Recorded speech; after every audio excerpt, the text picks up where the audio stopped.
নিয়োগ দুর্নীতি নিয়ে দেশ ও রাজ্য সরগরম। কোটি কোটি টাকা গুনার সেই দৃশ্য আজও রাজ্যবাসীর চোখে ভাসে। সম্প্রতি যোগ্য অযোগ্য বাছতে না পেরে কলকাতা হাইকোর্ট 2016 সালের শিক্ষক ও শিক্ষাকর্মী নিয়োগের পরীক্ষা বাতিল করে দিল।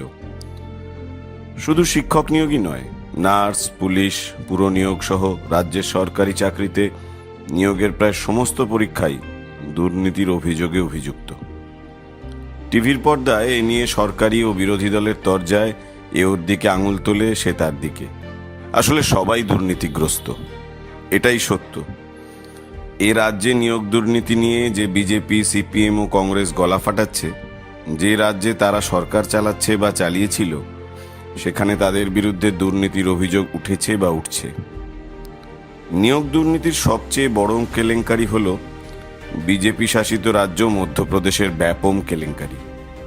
শুধু আর্থিক লেনদেনই নয়, এই কেলেঙ্কারি চাপা দিতে তদন্তকারী অফিসার সহ 50 জনকে হত্যা করা হয়েছে। অভিযুক্ত বিজেপির মুখ্যমন্ত্রী স্বয়ং।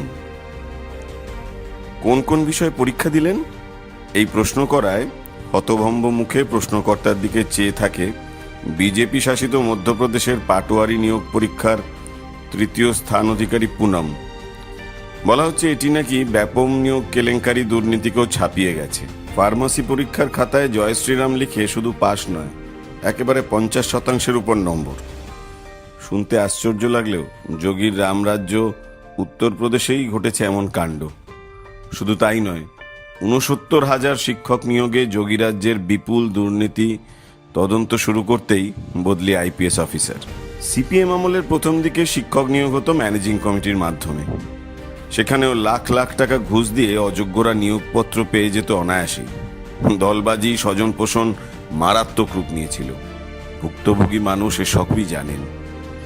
1993 এবং 1996 সালে অবিভক্ত মেদিনীপুরের 2200 জন প্রাথমিক শিক্ষকের নিয়োগ সম্পূর্ণ উদ্দেশ্য প্রণোদিত এবং যোগ্য প্রার্থীদের বঞ্চিত করা হয়েছে বলে সেই চাকরি বাতিল করেছিল হাইকোর্ট। পশ্চিমবঙ্গে শিক্ষক নিয়োগের দুর্নীতির রোগ সিপিএম আমল থেকে চলে আসছে বলে অভিযোগ।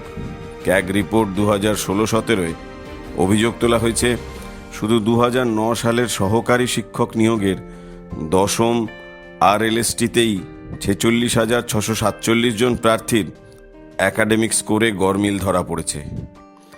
এমনকি চূড়ান্ত মেধা তালিকায় থাকা 2,483 জনের প্রাপ্ত নম্বরেও গরমিল করা হয়েছে বলে অভিযোগ উঠেছে। শুধু এ রাজ্যেই নয়, 2014 সালের 7ই মে হাইকোর্টের এক রায় ত্রিপুরায় সিপিএম সরকারের আমলে হওয়া 10,323 শিক্ষকের নিয়োগ অবৈধ বলে তা বাতিল হয়ে যায়। বিজেপি, কংগ্রেস, তৃণমূল কংগ্রেস, সিপিআইএম এর মতো দলগুলো যারা নিজেরাই দুর্নীতিতে নিমজ্জিত, তারা কখনো দুর্নীতির বিরুদ্ধে যথার্থ লড়াই করতে পারে? আসলে নীতি আদর্শহীন রাজনীতি আর অনৈতিক পথে যে কোনো উপায়ে টাকা রোজগারের বাসনা এই দুর্নীতির কারণ।